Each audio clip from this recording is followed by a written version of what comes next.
Finally दोस्तों, जिस movie का हमें इंतज़ार था मॉर्टल कॉम्बैट 2 का, वो फाइनली हमें देखने को मिलने वाली है। इसका जो टीज़र है, ट्रेलर है, वो आउट कर दिया गया है।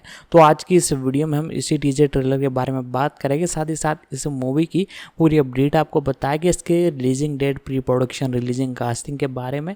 तो आप वीडियो को जरूर से लाइक कीजिएगा, चैनल को सब्सक्राइब कर बेल आइकन दबाकर इसे ऑल पर सेट कर दीजिएगा, ताकि हमारी अपकमिंग वीडियोस आप तक पहुंचती रहे। तो इसके बारे में मैं आपको इन्फॉर्मेशन आगे देना चालू करता हूं। मॉर्टल कोम्बैट 2 साइमन मैकक्वायर द्वारा निर्देशित और जेरेमी स्लेटर द्वारा लिखित एक आगामी अमेरिकी मार्शल आर्ट फंतासी फिल्म है, जो एड बून और जॉन टोबियास द्वारा बनाई गई मॉर्टल कोम्बैट वीडियो गेम श्रृंखला पर आधारित है।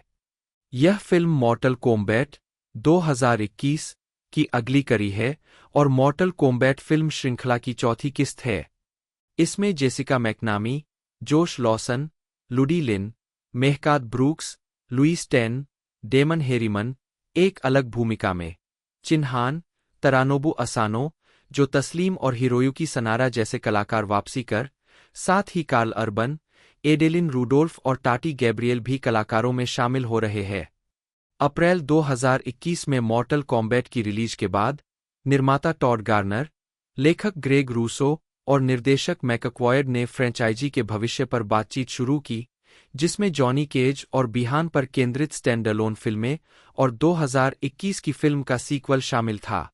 2022 तक वार्नर ब्रदर्स पिक्चर्स ने सीक्वल को हरी झंडी दे दी थी।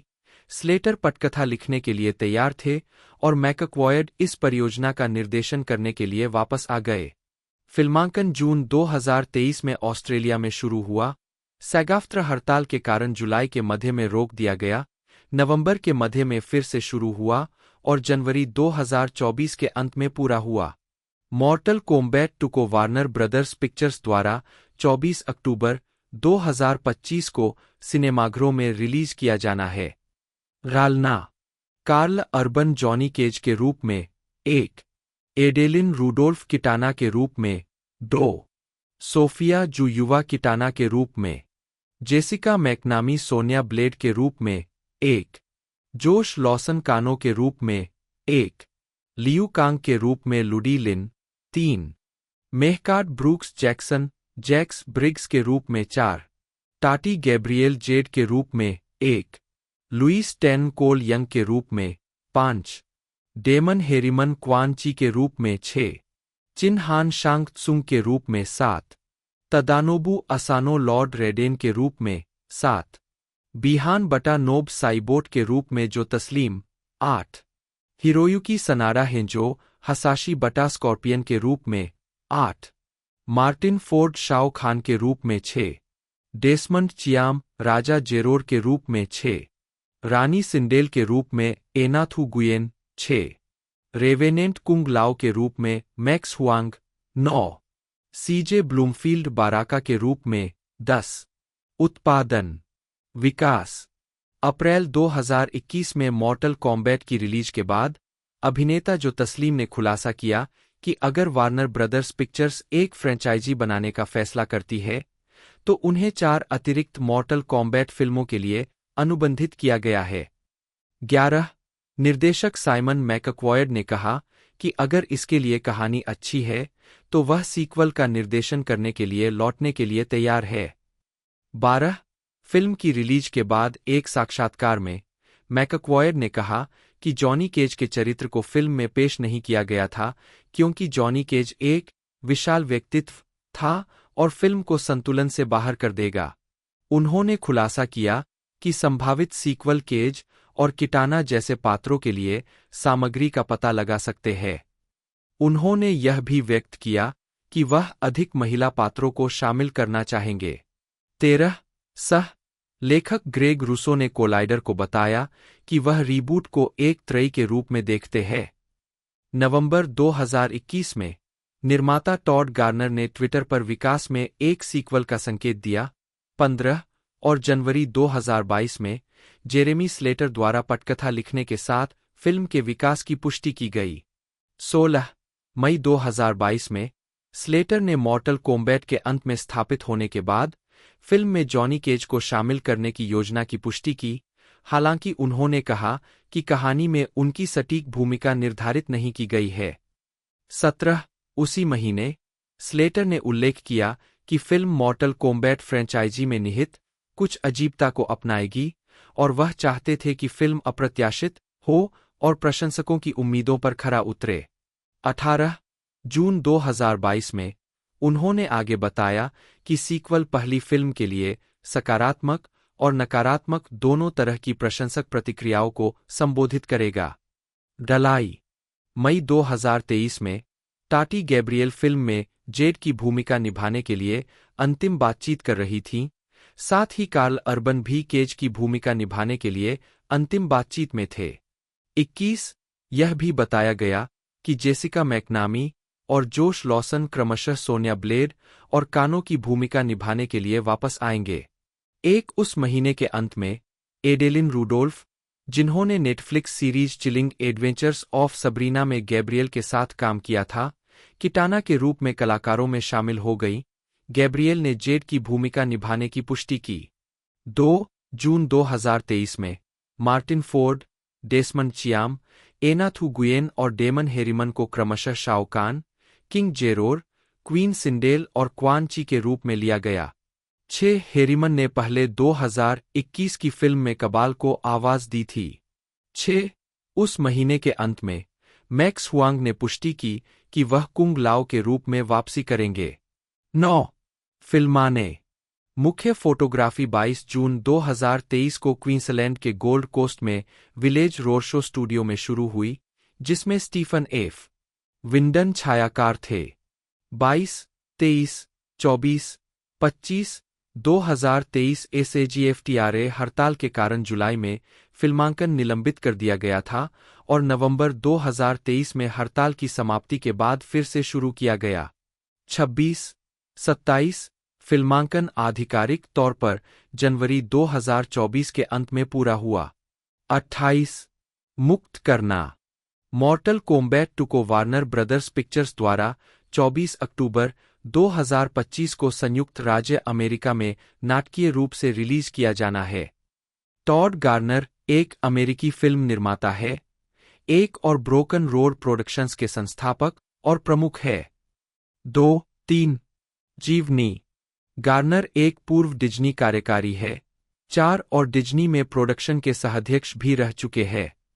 5 2000 में उन्होंने सोनी पिक्चर्स के साथ फिल्में बनाने के लिए रेवोल्यूशन स्टूडियोज के साथ एक समझौता किया, जिसमें एंगर मैनेजमेंट 2003, 13 गोइंग ऑन 30 2004 और ट्रिपल एक्स 2002 शामिल है। गार्नर ने 2016 में कवर्ट मीडिया के साथ मिलकर साल में 2 से 4 फिल्में बनाईं। 2005 में गार्नर ने अपनी production company broken road productions की स्थापना की और 2018 में पैरामाउंट के साथ एक फर्स्ट लुक डील साइन की।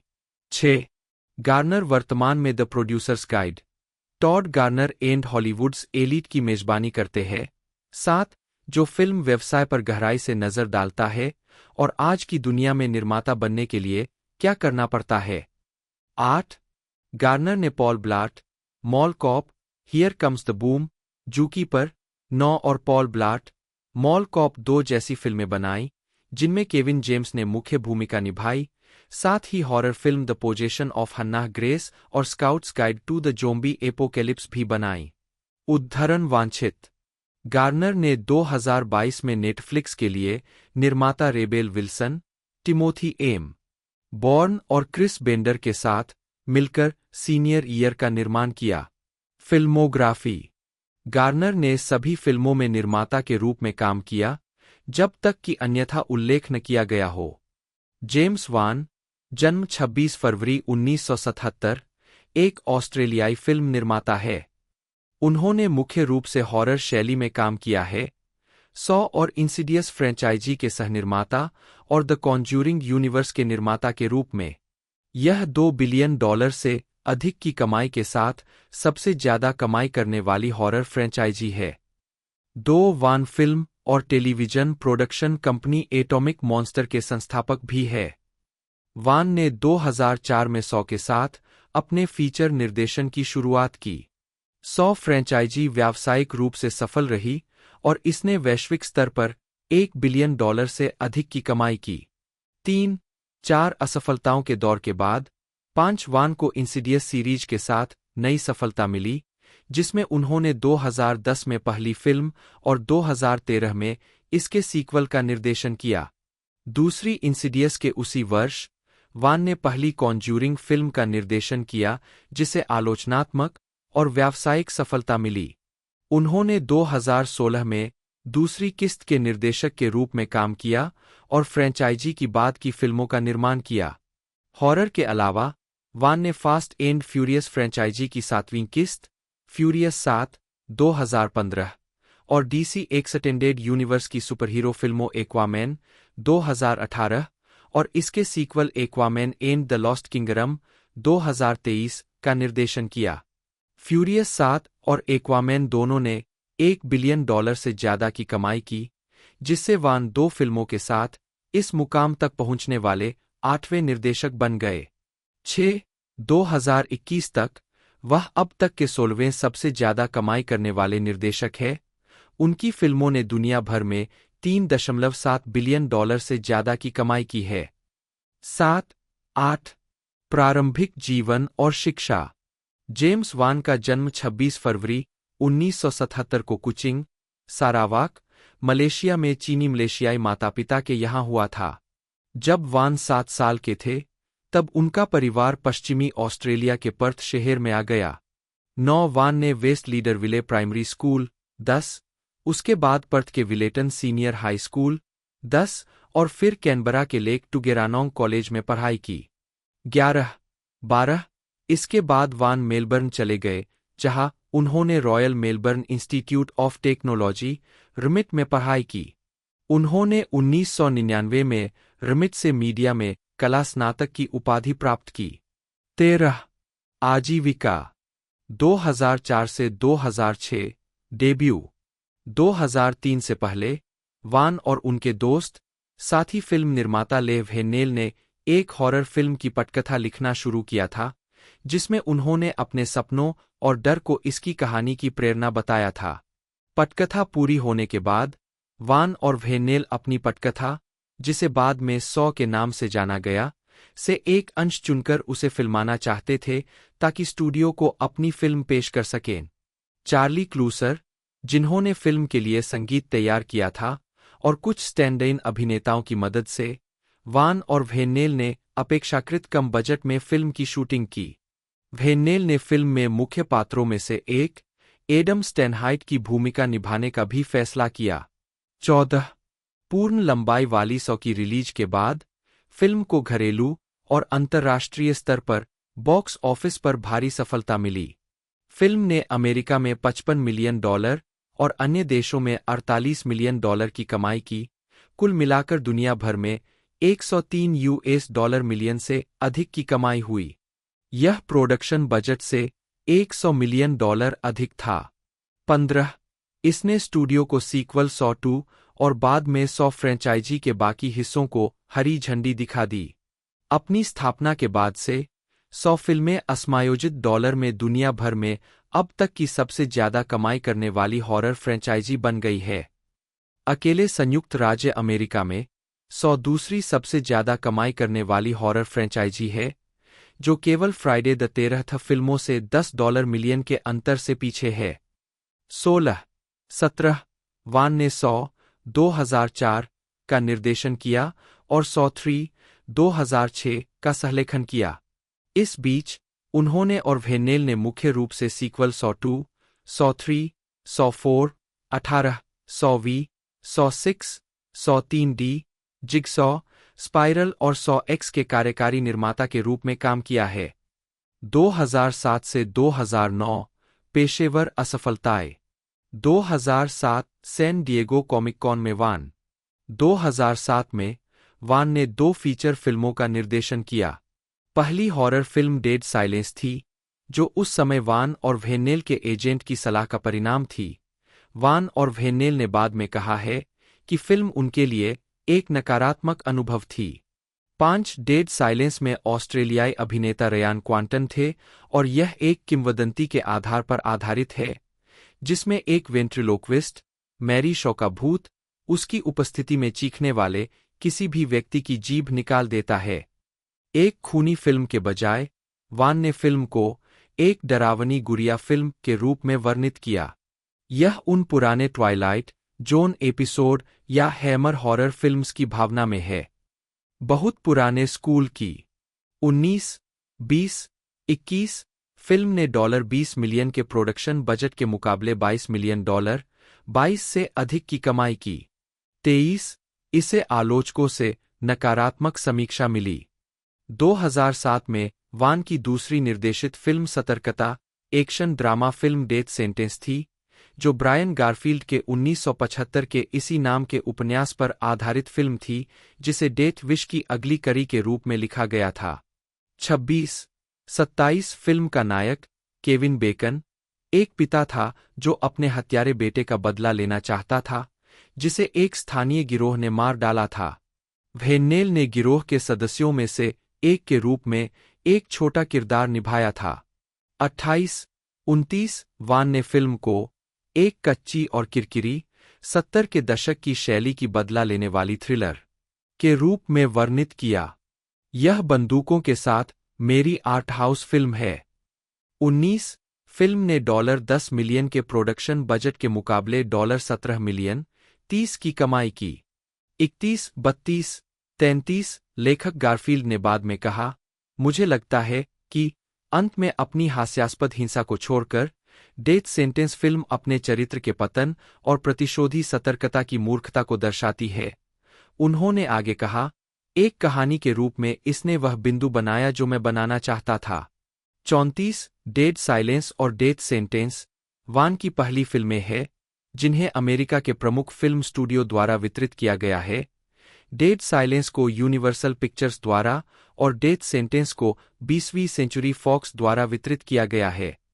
अपनी पिछली 3 फिल्मों पर लगातार काम करने के बाद वान ने पुरुष जीवनशैली वेबसाइट क्रेव ऑनलाइन को बताया कि वह थोड़े समय के लिए आराम करने के लिए तैयार है, लेकिन साथ ही मैं इस अवसर का उपयोग फिर से लिखने के लिए कर रहा हूं। 35 2008 में वान ने survival horror video game dead space के लिए एक ट्रेलर का निर्देशन किया। 36 इस दौरान वान और टोबे हूपर फिल्मों की एक त्रयी के साथ टेक्सास चेनसॉ मैसेकर श्रृंखला को पुनर्जीवित करने के लिए बातचीत कर रहे थे। दोनों निर्देशन की योजना बना रहे थे, हालांकि स्टूडियो ने इसके बजाय 2013 की टेक्सास चेनसॉ 3D बनाई। 37 2010 से 2013 करियर में पुनरुत्थान वान ने हॉरर शैली में फिल्म इंसिडियस के साथ वापसी की, जिसका प्रीमियर 2010 के टोरंटो अंतर्राष्ट्रीय फिल्म महोत्सव में मिडनाइट मैडनेस कार्यक्रम के हिस्से के रूप में हुआ और प्रीमियर के समापन के 4 घंटे के भीतर इसे सोनी पिक्चर्स वर्ल्डवाइड को 7 अंकों की राशि में बेच दिया गया। फिल्म ने अप्रैल 2011 के पहले सप्ताहांत में अमेरिकी नाटकीय रिलीज शुरू की और अनुमानित 13.5 मिलियन अमेरिकी डॉलर की टिकट बिक्री के साथ बॉक्स ऑफिस पर तीसरा स्थान हासिल किया। 38 पैट्रिक विल्सन, रोज बायर्न और बारबरा हर्शे द्वारा अभिनीत फिल्म स्वतंत्र रूप से बनाई गई थी क्योंकि वान पूर्ण रचनात्मक नियंत्रण चाहते थे और एक ऐसी फिल्म भी बनाना चाहते थे जो उस रक्तपात से बिल्कुल अलग हो जिसका वह 100 के कारण पर्याय बन गए थे। वान ने एक साक्षात्कार में कहा, यह तथ्य कि इंसिडियस को किसी समिति द्वारा नहीं चलाया जा रहा था, वास्तव में मुझे बहुत सारे डरावने, विचित्र क्षणों के साथ एक फिल्म बनाने की विलासिता प्रदान करता था जो एक स्टूडियो को नहीं मिल सकता है। 39 वान ने बाद में खुलासा किया कि वह अन्य शैलियों में प्रयोग करना चाहता था या अन्य शैलियों में फिल्में बनाना चाहता था क्योंकि मुझे पसंद है लेह और मेरे पास है, हम सिर्फ डरावनी प्रशंसक नहीं है, हम फिल्म प्रशंसक है। मुझे एक्शन फिल्में पसंद है, मैं एक्शन फिल्में करना चाहता हूं, मैं रोमांटिक कॉमेडी करना चाहता हूं, मुझे ये सब चीजें पसंद है। इसलिए अगर मुझे अच्छी सामग्री मिलती है तो मैं इसे करूंगा। वान की अगली फिल्म द कॉन्ज्यूरिंग 2013 पति पत्नी एड और लोरेन वॉरेन के वास्तविक जीवन के कारनामों पर केंद्रित थी, जो एक विवाहित जोड़ा था जो असाधारण घटनाओं की जांच करता था। 40 फिल्म ने युगल के सबसे प्रसिद्ध मामले पर ध्यान केंद्रित किया, जो एमिटीविले हंटिंग के बाद दूसरा था, जिसमें उन्होंने रोड आइलैंड परिवार के खेत पर एक चुड़ैल के अभिशाप की जांच की थी। जोरी के साथ अपने दूसरे सहयोग में पैट्रिक विल्सन ने फिल्म में अभिनय किया, जिसमें उन्होंने और वेरा फार्मिगा ने क्रमशः पति और पत्नी की भूमिका निभाई। 41 फिल्मांकन उत्तरी कैरोलिना, संयुक्त राज्य अमेरिका में शुरू हुआ 41 फरवरी 2012 के अंत में और न्यू लाइन सिनेमा ने वार्नर ब्रदर्स पिक्चर्स के साथ मिलकर शुरू में फिल्म को 25 जनवरी 2013 को रिलीज के लिए स्लेट किया था। 43 फिल्म की एक टेस्ट स्क्रीनिंग अक्टूबर 2012 में, उस समय वान के पास फिल्म पूरी होने में कई हफ्ते बाकी थे। फिल्म जुलाई 2013 में रिलीज हुई। 44 और यह आलोचनात्मक 45, 46 और व्यावसायिक रूप से सफल रही, जिसने $319.5 मिलियन की कमाई की। 47 द कॉन्ज्यूरिंग पर काम पूरा होने के बाद वान ने 2010 की इंसिडियस की अगली कड़ी का निर्देशन किया। फिल्म को एक बार फिर वान के लंबे समय के सहयोगी और करीबी दोस्त वेनेल ने लिखा था और मूल फिल्म के कलाकार लौट आए। सीक्वल के लिए फिल्मांकन जनवरी 2013 में शुरू हुआ और फिल्म 13 सितंबर 2013 को रिलीज हुई। फिल्म के बजट को एक मीडिया आउटलेट ने शूस्ट्रिंग के रूप में वर्णित किया था। पैरानॉर्मल एक्टिविटी फ्रेंचाइजी के निर्माता ओरेन पेली एक कार्यकारी निर्माता के रूप में लौट आए। 48 फिल्म डिस्ट्रिक्ट ने इंसिडियस चैप्टर 2 का वितरण किया। 49 इसे मिश्रित समीक्षाएं मिलीं। 50 51 लेकिन इसने $5 मिलियन के बजट के मुकाबले दुनिया भर में $161 मिलियन से अधिक की कमाई की। 52 वान ने बाद में स्वीकार किया कि वह सीक्वल में उतना शामिल नहीं थे और कहा कि इसे आगे बढ़ाना और इसे उस संस्करण के अनुरूप रखना अच्छा होगा जो मैंने पहली फिल्म बनाते समय बनाया था, ताकि यह बहुत दूर न भटक जाए, क्योंकि उन्होंने शुरू में सीक्वल बनाने का कभी इरादा नहीं किया था। 44 2014 वर्तमान व्यावसायिक विस्तार एटॉमिक मॉन्स्टर और ब्लॉकबस्टर फिल्में। 2018 सैन डिएगो कॉमिक कॉन में वान। 2013 की शुरुआत में वान ने यूनिवर्सल पिक्चर्स के साथ fast and furious action franchise की 7वीं किस्त का निर्देशन करने के लिए बातचीत शुरू की, जब जस्टिन लिन, जिन्होंने पिछले 4 सीक्वल का निर्देशन किया था, ने पुष्टि की कि वे जनवरी 2013 में निर्देशक के रूप में जारी नहीं रहेंगे। वान जेफ वार्लो, बाल्टासर कोरमाकुर और हेराल्ड ज्वार्ट के साथ एक निर्देशकीय शॉर्टलिस्ट का हिस्सा थे। 53 अंतिम पुष्टि की वान निर्देशन करेंगे, अप्रैल 2013 में पता चला। 54 लिन की मंजूरी के साथ। 56 फिल्म फ्यूरियस 7 अप्रैल 2015 में रिलीज हुई थी। यह फ्रेंचाइजी की सबसे व्यावसायिक रूप से सफल फिल्म बन गई, जिसने वैश्विक स्तर पर $1.516 बिलियन से अधिक की कमाई की। 57 और इसे सकारात्मक समीक्षा मिली। 58 वान ने बाद में न्यू लाइन सिनेमा के साथ एक महत्वपूर्ण दीर्घकालिक समझौते के तहत द कॉन्ज्यूरिंग 2 का निर्देशन करने का सौदा पूरा किया। न्यू लाइन के प्रमुख टोबी एमेरिच ने बताया कि वान एकमात्र निर्देशक है जिनके साथ स्टूडियो ने समझौता किया है, क्योंकि न्यू लाइन वान को एक बेहतरीन निर्देशक मानता है। 59 यह फिल्म 10 जून 2016 को उच्च आलोचनात्मक प्रशंसा और व्यावसायिक सफलता के साथ रिलीज हुई थी। 60 उसी महीने वान ने न्यू लाइन सिनेमा में अपनी खुद की production company atomic monster launch की। कंपनी के साथ वह विज्ञान कथा, हॉरर और कॉमेडी शैलियों में बजट फिल्मों का विकास और निर्माण करते हैं। लेबल द्वारा निर्मित फिल्मों में द कॉन्ज्यूरिंग 2 और लाइट्स आउट शामिल है। 61 बाद में वान ने ली क्ले के साथ मिलकर डायमेंशन फिल्म्स की एक हॉरर फिल्म डेमोनिक का निर्माण किया, जो दिसंबर 2014 में रिलीज होने वाली थी। वान ने इस फिल्म का विचार गढ़ा, जिसका निर्देशन विल कैनन ने किया और जिसमें मारिया बेलो मुख्य भूमिका में थीं। मैक्स ला बेला ने इसकी पटकथा लिखी थी। यह फिल्म अंततः अगस्त 2017 में वीओडी पर रिलीज हुई। 62। इसके बाद उन्होंने द कॉन्ज्यूरिंग की स्पिन-ऑफ एनाबेले का निर्माण किया, जो 2013 की फिल्म का प्रीक्वल था। यह स्पिन-ऑफ लाभदायक रही, जिसका बजट $6.5 मिलियन था और इसने $256 मिलियन से अधिक की कमाई की। 63 फ्रेंचाइजी के हिस्से के रूप में उन्होंने प्रीक्वल फिल्म एनाबेले, क्रिएशन 2017, एक और conjuring spin off horror film the nun 2018 और एनाबेले कम्स होम 2019 का भी निर्माण किया। वान ने गैरी डबरमन के साथ मिलकर द नन और एनाबेले कम्स होम का सहलेखन किया। 64। 2018 में वान ने DC extended universe superhero film Aquaman का निर्देशन किया। 65, 66, 67। इस फिल्म ने दुनिया भर में $1.148 बिलियन से अधिक की कमाई की। 68। यह सबसे ज्यादा कमाई करने वाली डीसीयू फिल्म बन गई और साथ ही अंतर्राष्ट्रीय स्तर पर डीसी कॉमिक्स के चरित्र पर आधारित सबसे ज्यादा कमाई करने वाली फिल्म बन गई, जिसने द डार्क नाइट राइजेज को पीछे छोड़ दिया।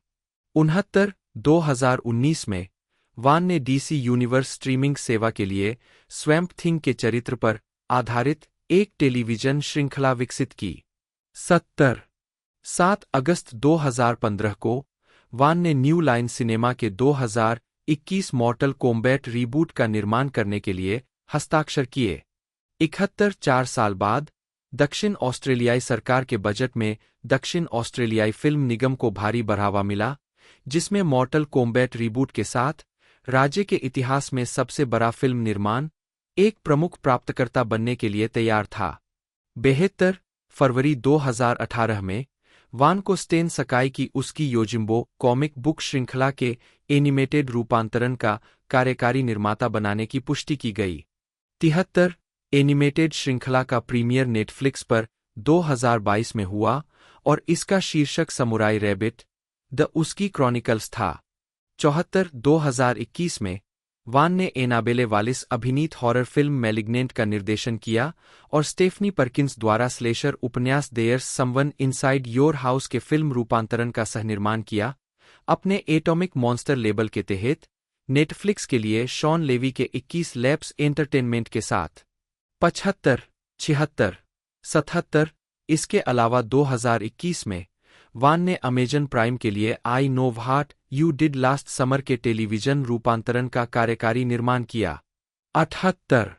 16 नवंबर 2022 को यह घोषणा की गई कि वान की production company atomic monster Jason Blum की ब्लमहाउस प्रोडक्शंस के साथ विलय के लिए बातचीत कर रही है, जिसमें कंपनी यूनिवर्सल पिक्चर्स के साथ एक साझा फर्स्ट लुक डील करेगी। दोनों कंपनियां अलग अलग लेबल के रूप में काम करना जारी रखेंगी, प्रत्येक अपनी रचनात्मक स्वायत्तता और ब्रांड पहचान बनाए रखेगी। टोबी एमेरिच, जन्म 8 फरवरी 1963, एक अमेरिकी निर्माता, एक फिल्म कार्यकारी और पटकथा लेखक है। वे पूर्व में वार्नर ब्रदर्स पिक्चर्स समूह के अध्यक्ष रह चुके हैं। प्रारंभिक जीवन और शिक्षा। एमेरिच का जन्म कॉन्स्टेंस नी मैरेंच और आंद्रे एमेरिच 1924 से 2007 के घर हुआ था, जो फ्रैंकफर्ट में जन्मे एक गैलरी मालिक और कला डीलर थे। उनके जन्म के समय उनके माता पिता न्यूयॉर्क शहर में रहते थे। वह यहूदी है। 2 वह नोआ एमेरिच, एक अभिनेता, और एडम एमेरिच, जो न्यूयॉर्क स्थित वाचेटेल, लिप्टन, रोसेन एंड काच फर्म में विलय और अधिग्रहण वकील है, के भाई है। उन्होंने न्यूयॉर्क शहर के द कैलहॉन स्कूल में पढ़ाई की और फिर वेस्लियन विश्वविद्यालय से स्नातक किया। उद्धरण वांछित आजीविका। एमेरिच 50 से ज्यादा फिल्मों के निर्माता या कार्यकारी निर्माता रहे हैं। उन्होंने अन्य पटकथाओं के अलावा फ्रीक्वेंसी और द लास्ट मिमजी जैसी फिल्मों की पटकथाएं भी लिखीं। वे मेनस टू सोसाइटी और एबव द रिम जैसी फिल्मों के कार्यकारी संगीत निर्माता भी थे और वेन क्रेमर की 2006 की थ्रिलर फिल्म रनिंग स्केयर्ड के क्रेडिट में उन्हें धन्यवाद दिया गया है। 3 4.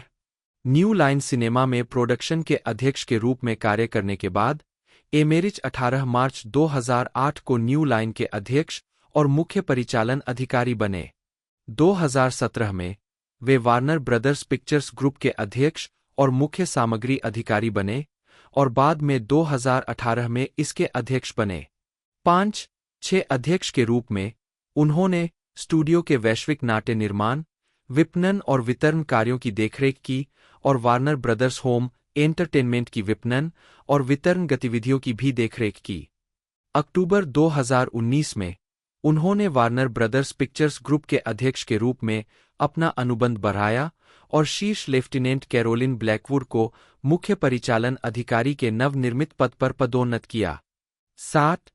1 जून 2022 को एमेरिच ने वार्नर ब्रदर्स के साथ अपने पद से इस्तीफा देने की घोषणा की।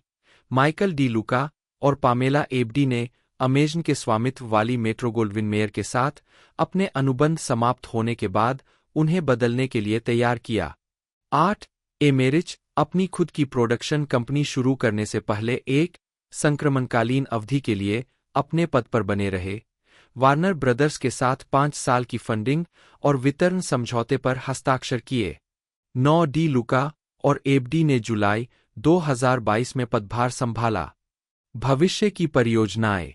2018 में द हॉलीवुड रिपोर्टर ने बताया कि वान और निर्माता रॉय ली और लैरी सेनित्स्की स्टीफन किंग के उपन्यास द टॉमीनॉकर्स पर आधारित एक फिल्म रूपांतरण पर काम कर रहे थे और इसे स्टूडियो को बेच रहे थे। 82 डेडलाइन ने बाद में बताया कि यूनिवर्सल ने बोली प्रक्रिया जीत ली है और फीचर फिल्म पैकेज हासिल कर लिया है। वान अपने एटॉमिक मॉन्स्टर लेबल के तहत इस फिल्म रूपांतरण का निर्माण करेंगे और निर्देशन का भी काम करेंगे। 83 मार्च 2020 में वान को यूनिवर्सल पिक्चर्स के साथ मिलकर फ्रैंकस्टीन का आधुनिक रीमेक बनाने की घोषणा की गई थी। 84 वान इतालवी हॉरर कॉमिक्स श्रृंखला डायलन डॉग पर आधारित एक टेलीविजन श्रृंखला से भी जुड़े हुए हैं, जिसकी घोषणा अक्टूबर 2019 में की गई थी। 85, 86, 87 दिसंबर 2022 में उन्होंने कहा कि श्रृंखला अभी भी विकास में थी और वह निवेशकों को खोजने के लिए प्रकाशन गृह के साथ भी काम कर रहे थे। 88 वान स्क्रीन जेम्स के साथ हॉरर फिल्म बॉर्डर पेट्रोल का निर्माण करेंगे, जोहान्स रॉबर्ट्स फिल्म का निर्देशन करेंगे।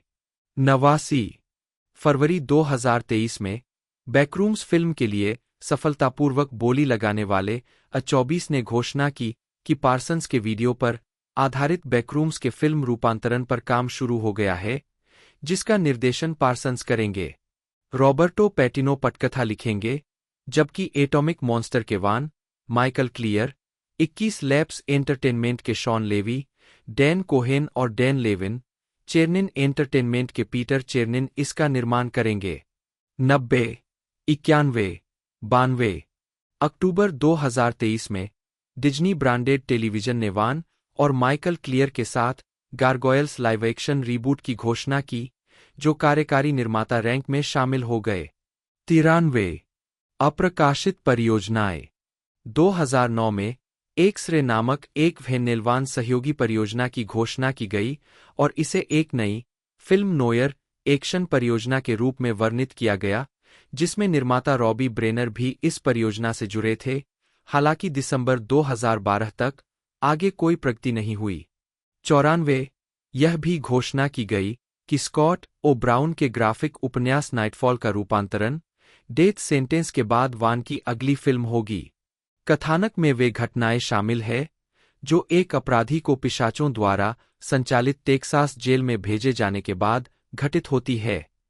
95 हालांकि कुछ भी नहीं हुआ और वान ने फिल्म के अधिकार खो दिए। 2012 में डिज्नी द्वारा द रॉकेटियर 96 के रीमेक को विकसित करने की खबर आई थी और वान फिल्म का निर्देशन करने के बारे में बातचीत कर रहे थे। हालांकि कोई भी फिल्म कभी सफल नहीं हुई। 97 इसी तरह 1980 के दशक की टेलीविजन श्रृंखला मैकगाइवर फिल्म के रूपांतरण को निर्देशित करने के लिए वान की बातचीत कभी भी साकार नहीं हुई और शेड्यूलिंग संघर्षों के कारण उन्होंने निर्देशन से हाथ खींच लिए। 98 इसके बजाय मैकगाइवर नामक एक रीबूट टेलीविजन श्रृंखला का प्रीमियर सितंबर 2016 में हुआ। वान कार्यकारी ने श्रृंखला का निर्माण किया और पायलट एपिसोड का निर्देशन किया। 99 वान एक समय सोनी के लिए लाइव एक्शन रोबोटिक फिल्म के लिए निर्देशक की भूमिका से भी जुड़े थे। एक्वामैन का एक हॉरर रंग वाला स्पिन-ऑफ द ट्रेंच विकास के चरण में था। वान इसका निर्माण करते, जबकि नोआ गार्डनर और एडन फिट्जगेराल्ड को पटकथा लिखने के लिए अनुबंधित किया गया था। 102 इसे अप्रैल 2021 में रद्द कर दिया गया। 103 व्यक्तिगत जीवन 22 जून 2019 को वान ने रोमानियाई अभिनेत्री इंग्रिड बिसु से सगाई कर ली, जिसकी घोषणा उन्होंने अपने इंस्टाग्राम अकाउंट पर की। 104 उन्होंने 4 नवंबर 2019 को शादी कर ली। कार्लहेज अर्बन जन्म 7 जून 1972 न्यूजीलैंड के एक अभिनेता है। उनके करियर की शुरुआत न्यूजीलैंड की फिल्मों और टेलीविजन श्रृंखला जैसे जेना वॉरियर प्रिंसेस में दिखाई देने से हुई। उनकी पहली हॉलीवुड भूमिका 2002 की हॉरर फिल्म घोस्ट शिप में थी।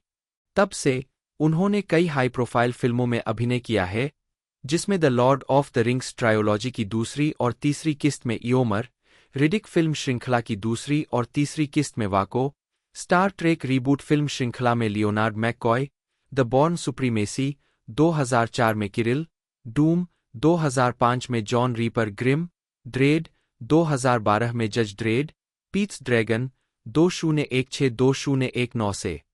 उन्होंने अमेजन प्राइम वीडियो की superhero streaming television series the boys में बिली बुचर के रूप में अभिनय किया है। 2 प्रारंभिक जीवन अर्बन का जन्म वेलिंगटन, न्यूजीलैंड में हुआ था। 3 उनके पिता एक जर्मन आप्रवासी, 3 के पास चमड़े के सामान की दुकान थी और उनकी मां ने एक बार वेलिंगटन में फिल्म सुविधाओं के लिए काम किया था। अपनी मां के माध्यम से युवा अर्बन को क्लासिक न्यूजीलैंड सिनेमा से अवगत कराया गया और फिल्म उद्योग में रुचि विकसित हुई। 4 अर्बन ने सेंट मार्क चर्च स्कूल में पढ़ाई की। 5 जहां उन्होंने सार्वजनिक प्रदर्शन के लिए प्रारंभिक प्रेम दिखाया। उनकी पहली अभिनय भूमिका 8 साल की उम्र में आई, जब उन्होंने न्यूजीलैंड की टेलीविजन श्रृंखला पायनियर वुमन के एक एपिसोड में एक ही पंक्ति कही थी। 3 हालांकि उन्होंने स्कूल के स्टेज प्रोडक्शंस में भाग लेना जारी रखा, लेकिन उन्होंने हाई स्कूल के बाद ही फिर से पेशेवर अभिनय किया। 3 उन्होंने 1986 से 1990 में वेलिंगटन कॉलेज में पढ़ाई की। 3 इसके बाद उन्होंने विक्टोरिया यूनिवर्सिटी ऑफ वेलिंगटन में बैचलर ऑफ आर्ट्स प्रोग्राम में दाखिला लिया, लेकिन अभिनय में अपना करियर बनाने के लिए 1 साल बाद ही छोड़ दिया। 3 अगले कुछ वर्षों में वे वेलिंगटन क्षेत्र में थिएटर भूमिकाओं के अलावा कई स्थानीय टीवी विज्ञापनों में भी दिखाई दिए। अंततः वे ऑकलैंड चले गए, जहां उन्हें टीवी शो में कई अतिथि भूमिकाएं मिलीं, जिनमें से एक police drama shark in the park में एक हेरोइन एडिक्ट की भूमिका थी। इसके बाद अर्बन अगले वर्ष न्यूजीलैंड लौटने से पहले 1995 में कुछ समय के लिए बॉन्डी बीच, सिडनी, ऑस्ट्रेलिया चले गए। 3 आजीविका अर्बन की पहली हॉलीवुड भूमिका 2002 की हॉरर फिल्म घोस्ट शिप में थी। तब से उन्होंने कई हाई प्रोफाइल फिल्मों में काम किया है, जिनमें the Lord of the rings trilogy की दूसरी और तीसरी किस्त, द 2 टावर्स और the return of the king में इयोमर की भूमिका, द बॉर्न सुप्रीमेसी, रूसी संघीय सुरक्षा सेवा एजेंट किरिल की भूमिका, the chronicles of Riddick, Star Trek और डूम शामिल है।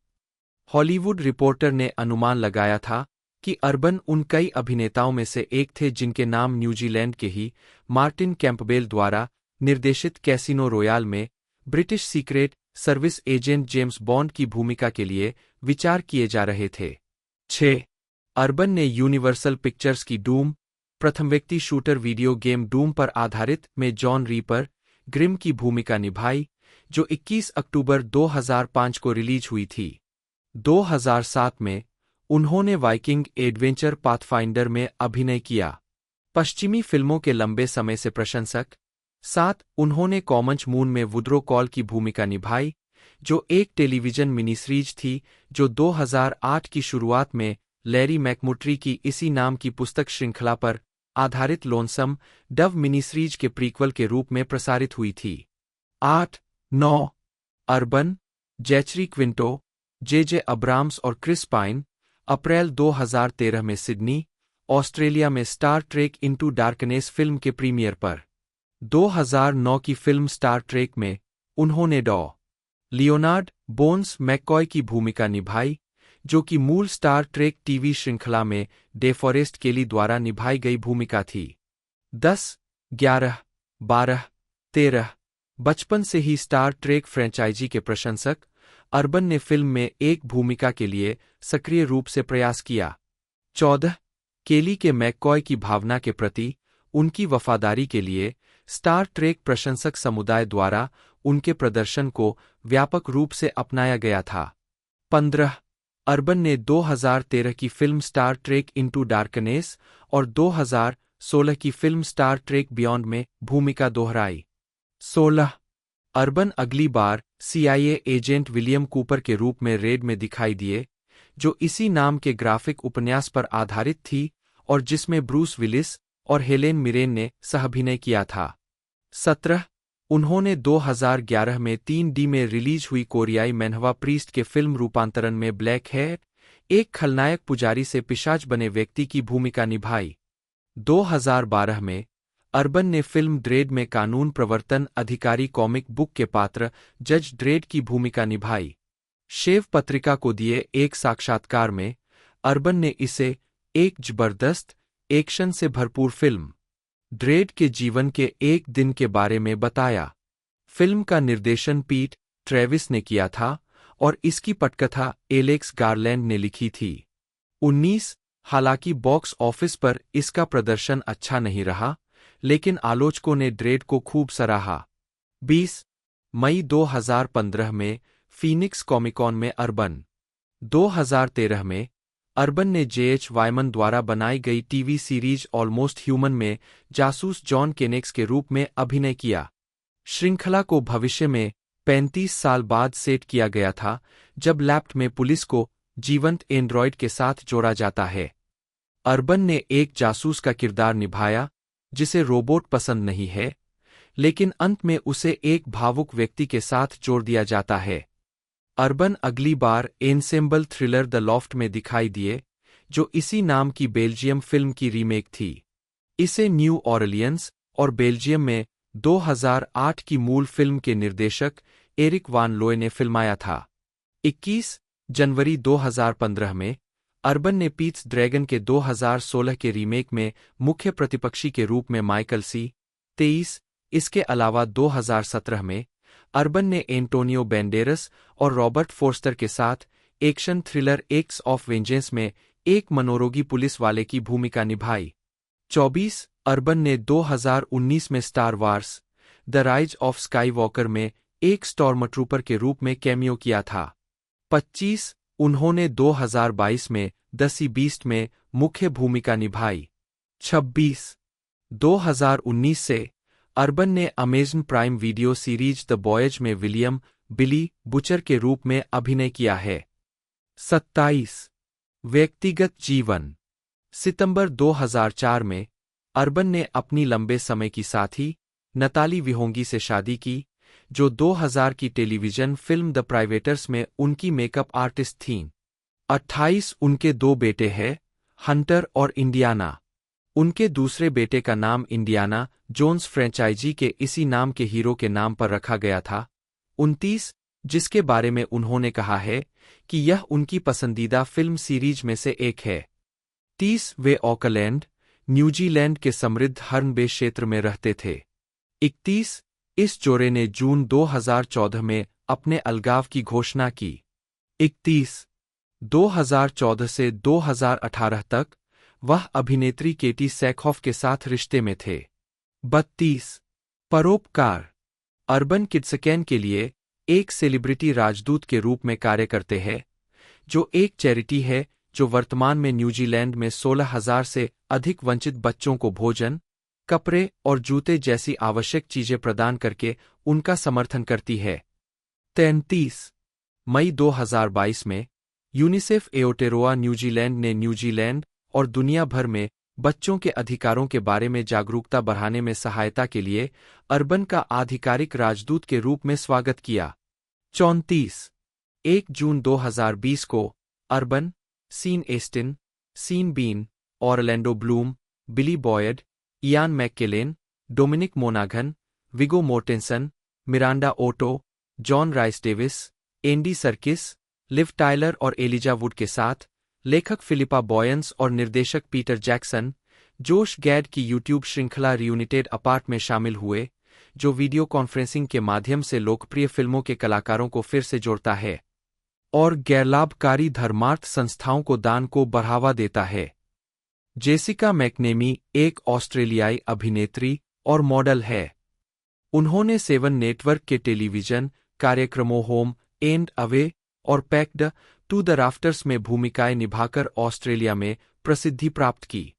2014 से 2015 तक उन्होंने यूएसए नेटवर्क सीरीज साइरन्स में गश्ती अधिकारी थेरेसा केली की भूमिका निभाई।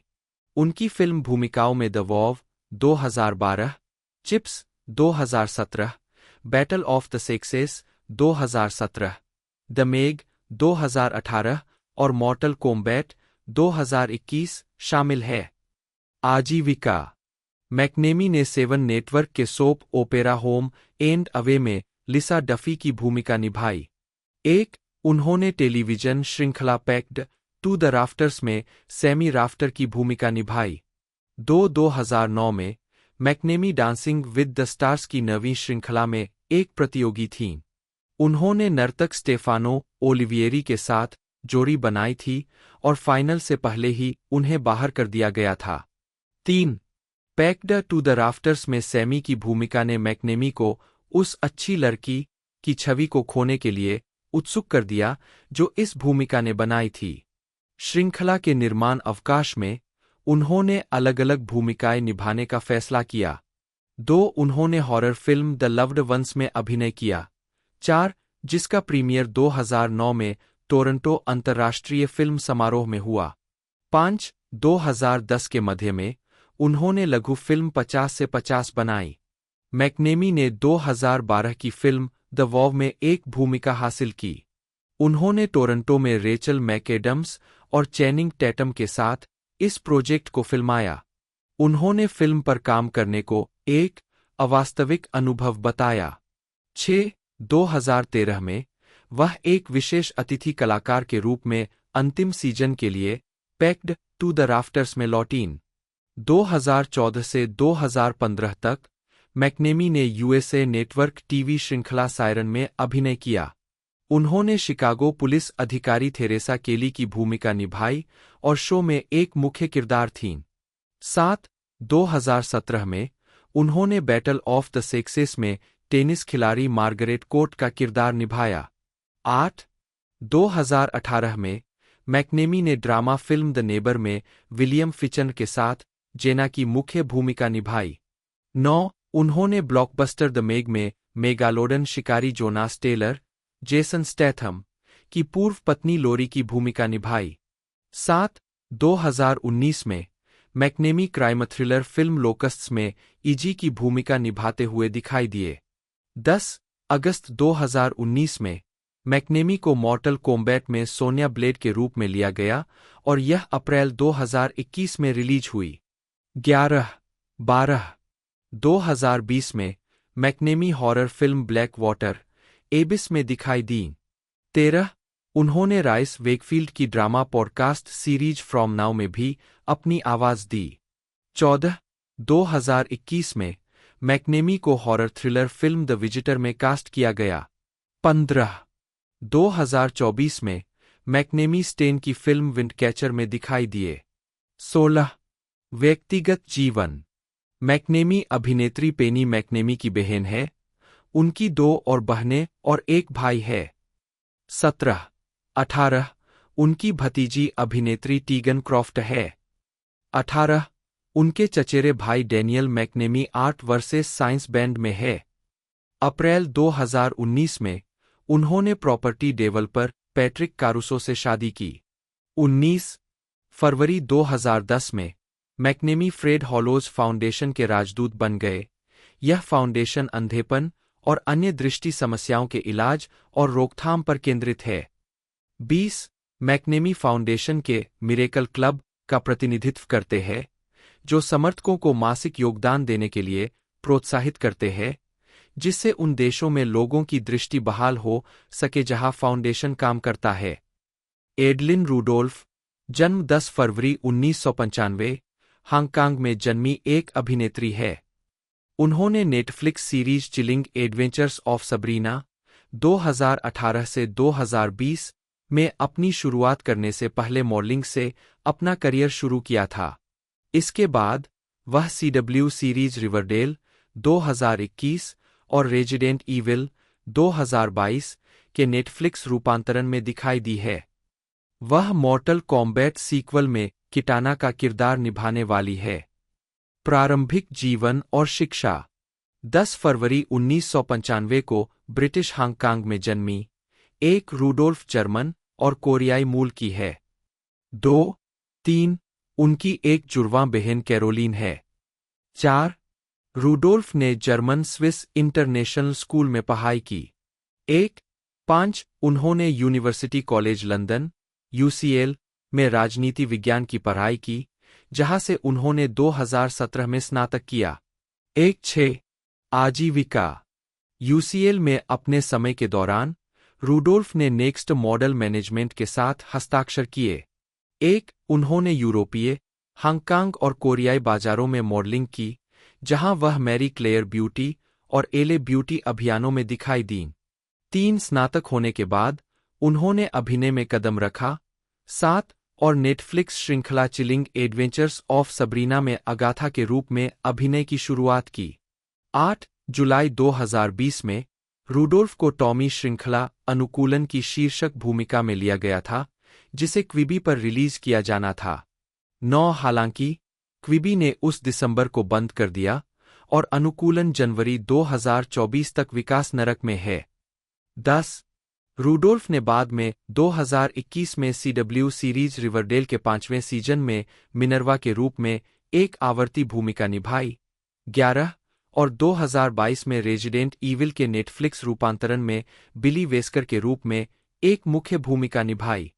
12 जुलाई 2022 में रूडोल्फ को हॉरर फिल्म क्रीपर्स में कास्ट किया गया। 13 2023 में उन्हें हेलबॉय द क्रूक्ड मैन में बॉबी जो सॉन्ग के रूप में कास्ट किया गया।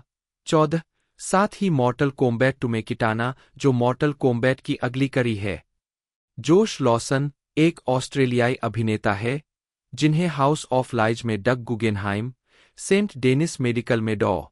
ब्रूस श्विट्ज और 2021 की फिल्म मॉर्टल कॉम्बैट में कानो के रूप में उनकी भूमिका के लिए जाना जाता है। प्रारंभिक जीवन। लॉसन ब्रिस्बेन में पलेब्रे और Saint Joseph college, Gregory Terrace में पढ़े। 1 उन्होंने 2001 में National Institute of Dramatic Art से स्नातक की उपाधि प्राप्त की। उन्होंने लॉस एंजल्स में the second city, the groundlings, ACME comedy theatre और आयो वेस्ट में इम्प्रोवाइजेशन तकनीकों का अध्ययन करने में 1 वर्ष बिताया। उनके बड़े भाई अभिनेता बेन लॉसन है।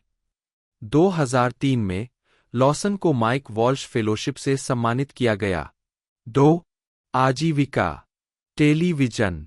लॉसन ने ब्लू हीलर्स और होम एंड अवे जैसे लोकप्रिय ऑस्ट्रेलियाई टेलीविजन कार्यक्रमों में अतिथि भूमिकाएं निभाई है और उन्हें इम्प्रोव कॉमेडी कार्यक्रम thank God you are here और ऑस्ट्रेलियाई नाटक सी पेट्रोल और कॉमेडी द लाइब्रेरियंस में उनके अभिनय के लिए जाना जाता है। उन्होंने कॉमेडी विल्फ्रेड में भी अतिथि भूमिका निभाई और कई टेलीविजन विज्ञापनों में अभिनय किया, जिनमें कोका कोला चेरी और गोल्ड क्लास सिनेमा के विज्ञापन शामिल है। उद्धरण वांछित। उन्होंने 3 सीजन तक सिटकॉम सुपरस्टोर में फार्मासिस्ट टेट स्टेस्कीविच की भूमिका निभाई। लॉसन ने जेम्स ब्रेशॉ के साथ वाइपआउट ऑस्ट्रेलिया की भी मेजबानी की। 3. लॉसन ने अमेरिकी पायलट स्पेस में बेन और एबीसी के रोमांटिकली चैलेंज्ड में शॉन की भूमिका निभाई। 2012 में इसकी शुरुआत के बाद से उन्होंने शोटाइम के हाउस ऑफ लाइज में प्रबंधन सलाहकार डग गुगेनहाइम की भूमिका निभाई है। 4. 2017 में उन्होंने hoses the Paul Hogan story में शीर्षक भूमिका निभाई। पतली परत। 2006 में लॉसन ने बॉयटाउन में अपनी पहली फीचर फिल्म की। उन्होंने वर्किंग डॉग प्रोडक्शंस द्वारा निर्मित 2012 की ऑस्ट्रेलियाई comedy film any questions for Ben में मुख्य भूमिका निभाई थी। 5. वह 2012 की कॉमेडी फिल्म द कैंपेन में विल फेरेल और जैक गैलिफियानाकिस के साथ ही एंकरमैन 2, द लीजेंड कंटिन्यूज और क्रेव में भी दिखाई दिए। उनकी फीचर निर्देशन वाली पहली फिल्म द लिटिल डेथ, जिसे उन्होंने लिखा और अभिनय भी किया, 2014 में रिलीज हुई। लॉसन को 2018 में द 11 o'clock के लिए सर्वश्रेष्ठ लाइव एक्शन लघु फिल्म के लिए अकादमी पुरस्कार के लिए नामांकित किया गया था। यह एक लघु फिल्म थी जिसे उन्होंने लिखा और जिसमें अभिनय किया था। 6. 2018 में लॉसन ने सीबीएस श्रृंखला हियर कम्स द नेबरहुड, बाद में द नेबरहुड के कॉमेडी पायलट में डेव जॉनसन की भूमिका निभाई, लेकिन श्रृंखला को नेटवर्क द्वारा चुने जाने से पहले अभिनेता मैक्स ग्रीनफील्ड द्वारा प्रतिस्थापित किया गया था। अगस्त 2019 में लॉसन को मॉर्टल कॉम्बैट रीबूट में कानो के रूप में कास्ट किया गया था। 7. अन्य कार्य। 2006 और 2007 के दौरान लॉसन ऑस्ट्रेलियाई radio comedy show get this में नियमित अतिथि सह-होस्ट थे, जो ट्रिपल एम पर प्रसारित होता था। 2013 में उन्होंने कार्टून हैंगओवर लघु फिल्म रॉकेट डॉग में बॉब की भूमिका को आवाज दी। लुडी लिन, चीनी, पिनियन लिन लुडी, एक चीनी कनाडाई अभिनेता और मॉडल है। उन्हें 2017 के पावर रेंजर्स रीबूट में जैक टेलर, एक एक्वामैन 2018 में अंडरवाटर योद्धा मर्क 2 और 2021 के मॉर्टल कॉम्बैट रीबूट में लियू कांग की भूमिका निभाने के लिए जाना जाता है। 3. 4. प्रारंभिक जीवन। लिन का जन्म फुजौ, चीन में हुआ था। 5 और 3 साल की उम्र में हांगकांग चले गए। 6. लिन को 9 साल की उम्र में सिडनी, ऑस्ट्रेलिया के एक बोर्डिंग स्कूल में भेज दिया गया था, जहां उन्होंने अपनी युवावस्था का अधिकांश समय बिताया। 7. हर बार जब वे कहीं जाते थे तो उनका उच्चारण अलग होता था, लेकिन ऑस्ट्रेलिया में उन्हें एक बाहरी व्यक्ति माना जाता था। मुझे बचपन में बहुत लड़ना पड़ता था। लिन ने बताया कि कैसे उन्होंने अपने अलग-अलग लहजों का बचाव करने के लिए सड़क पर लड़ाई सीखी। 6. 17 साल की उम्र में वे विश्वविद्यालय के लिए वैंकूवर, कनाडा चले गए। उन्होंने ब्रिटिश कोलंबिया विश्वविद्यालय से डायटेटिक्स और थिएटर परफॉर्मेंस में डबल मेजर के साथ स्नातक किया। लिन ने लॉस एंजल्स में फिल्म और टीवी अभिनय का भी अध्ययन किया। 8. लिन वर्तमान में वैंकूवर और बीजिंग में रहते हैं। आजीविका। लिन ने अपने अभिनय करियर की शुरुआत लघु फिल्मों से की और बाद में फिल्म पावर रेंजर्स में अपनी पहली प्रमुख अमेरिकी भूमिका निभाई। उन्होंने पहले मार्वल सिनेमैटिक यूनिवर्स की film Shang Chi and the legend of the ten rings 2021 के लिए शांग-ची और लाइव एक्शन काउबॉय बीबॉप के स्पाइक स्पीगल के लिए ऑडिशन दिया था। उन्होंने यह भी बताया कि वह उस एनीमे के प्रशंसक है जिस पर यह सीरीज आधारित थी। 9. व्यक्तिगत जीवन। लिन अत्यधिक एथलेटिक है। उन्होंने snowboarding, scuba diving, martial art, Muay Thai, jiu jitsu और ओलंपिक शैली की कुश्ती में प्रशिक्षण लिया है। 10. वह अंग्रेजी, मंदारिन और कैंटोनीज में धाराप्रवाह है। 11. वह 2016 के आसपास शाकाहारी बन गए। 5. मेंस हेल्थ यूट्यूब चैनल पर एक वीडियो में जहां वह अपने आहार संबंधी मूल सिद्धांतों को समझाते हैं, लिन शाकाहारी आहार की वकालत करते हुए कहते हैं, यह पृथ्वी के लिए अच्छा है, यह मेरे शरीर के लिए अच्छा है, मुझे इसके बारे में अच्छा लगता है, क्योंकि जानवर प्यारे होते हैं और यह एकमात्र ऐसी चीज है जो टिकाऊ है। 12. लिन कॉमिक बुक्स, मंगा और एनीमे के भी प्रशंसक है। 9. वह एशियाई प्रतिनिधित्व के लिए एक कार्यकर्ता भी है और स्टॉप एशियन हेट जैसे आंदोलनों के साथ एशियाई नस्लवाद के खिलाफ बोलते हैं। मेहकाद जेसन मैककिनले ब्रूक्स, जन्म 25 अक्टूबर 1980, एक अमेरिकी अभिनेता और पूर्व फैशन मॉडल है। उन्हें एबीसी की सीरीज डेस्परेट हाउसवाइव्स 2005 से 2006 के दूसरे सीजन में मैथ्यू एपलवाइट, द गेम में जेरोम, एचबीओ की सीरीज ट्रू ब्लड के पहले और दूसरे सीजन में eggs Benedict tally, USA series necessary roughness 2011 से 2013 में टेरेंस टी.के. किंग और सीबीएस बटा द सीडब्ल्यू सीरीज सुपरगर्ल में जेम्स ऑलसेन की प्रमुख भूमिका के लिए जाना जाता है। 2022 से 2025 तक उन्होंने एनबीसी पुलिस प्रक्रियात्मक नाटक लॉ एंड ऑर्डर में एनवाईपीडी जासूस जालेन शॉ की मुख्य भूमिका निभाई। प्रारंभिक जीवन। ब्रूक्स का जन्म और पालनपोषण ऑस्टिन, टेक्सास में हुआ, जहां उन्होंने एलसी एंडरसन हाई स्कूल में पढ़ाई की। ब्रूक्स ऑस्टिन अमेरिकन स्टेट्समैन के संपादकीय लेखक अल्बर्टा फिलिप्स और पूर्व पेशेवर फुटबॉल खिलाड़ी बिली ब्रूक्स के बेटे हैं। उनके सौतेले पिता वकील गैरी ब्लेडसो है। 1999 में हाई स्कूल से स्नातक होने के बाद उन्होंने दक्षिणी कैलिफोर्निया विश्वविद्यालय के सिनेमा टेलीविजन स्कूल में दाखिला लिया।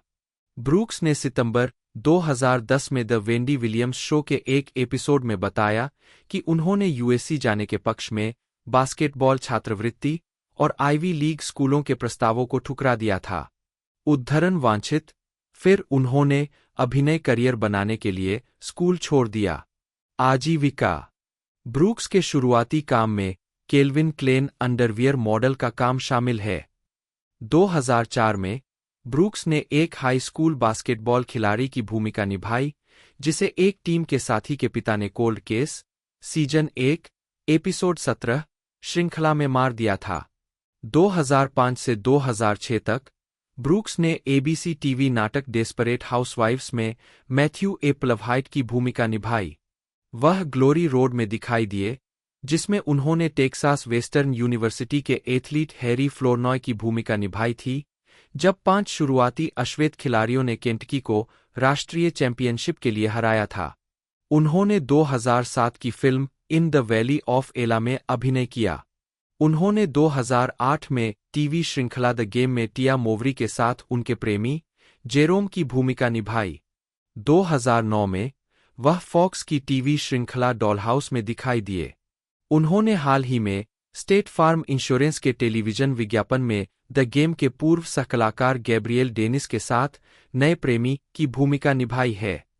ब्रूक्स एबीसी डॉक्यूमेंट्री शैली की ड्रामाडी टेलीविजन श्रृंखला माई जेनरेशन में दिखाई दिए, जिसका प्रीमियर 2010 की शरद ऋतु में हुआ था। शो को केवल 2 एपिसोड के बाद रद्द कर दिया गया था। 2.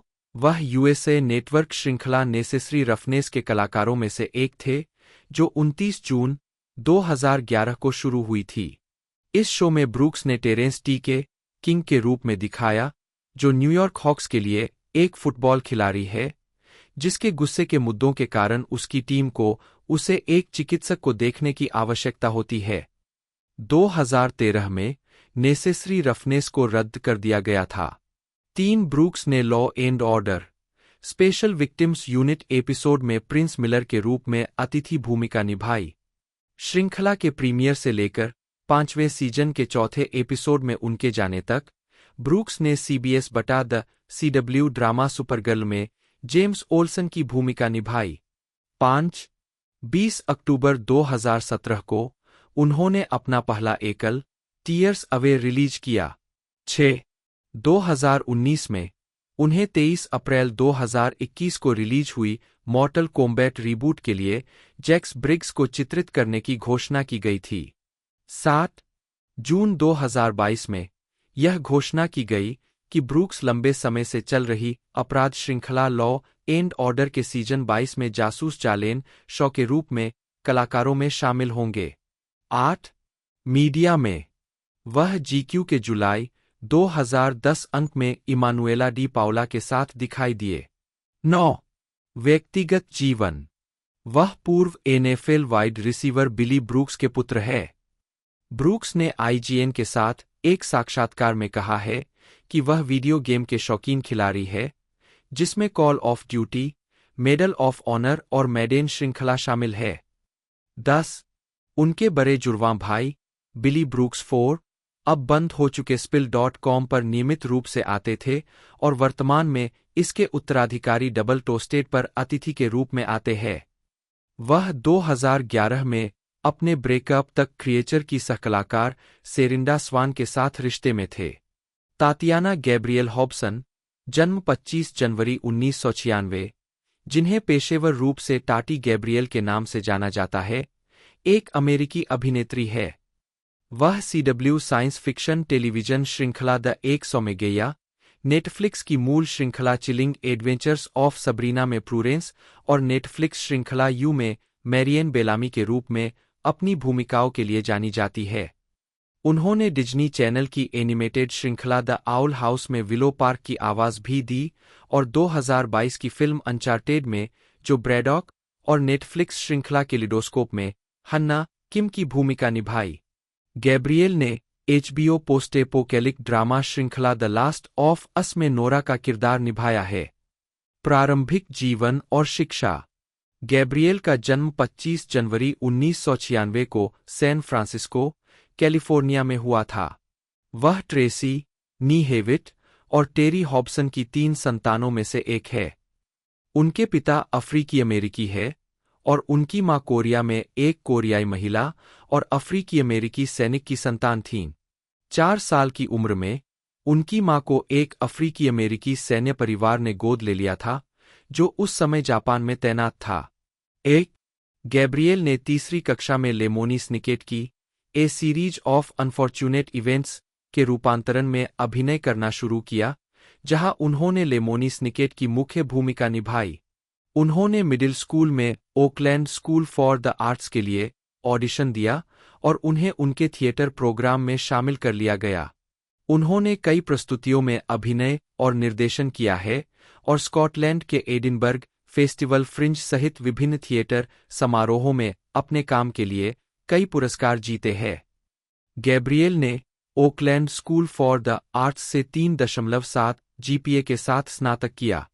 हाई स्कूल के बाद वह स्पेलमैन कॉलेज में पढ़ने के लिए अटलांटा चली गईं, जहां उन्होंने ड्रामा और फ्रेंच में स्नातक की उपाधि प्राप्त की। 2. आजीविका। गैब्रिएल को पहली बार 2014 की लघु film to stay the sword में तातियाना हॉब्सन के नाम से श्रेय मिला था। 2015 में गैब्रिएल लॉस एंजिल्स चली गईं। 3. उन्होंने 2015 की लघु फिल्म टैटरडेमेलियन और 2016 की टेलीविजन फिल्म जस्ट जेना में मोनिक के रूप में अभिनय किया। टाटी गैब्रिएल के रूप में उनका पहला श्रेय 2016 में डिज्नी चैनल कॉमेडी सीरीज केसी अंडरकवर के टाइट्रोप ऑफ डूम एपिसोड में वेकी जैकी के रूप में उनकी अतिथि भूमिका के लिए आया था। 4. उस वर्ष के अंत में गैब्रिएल ने निकेलोडियन के द थंडरमैन्स में स्टीलिंग होम एपिसोड में हैक्सॉ के रूप में भी अभिनय किया।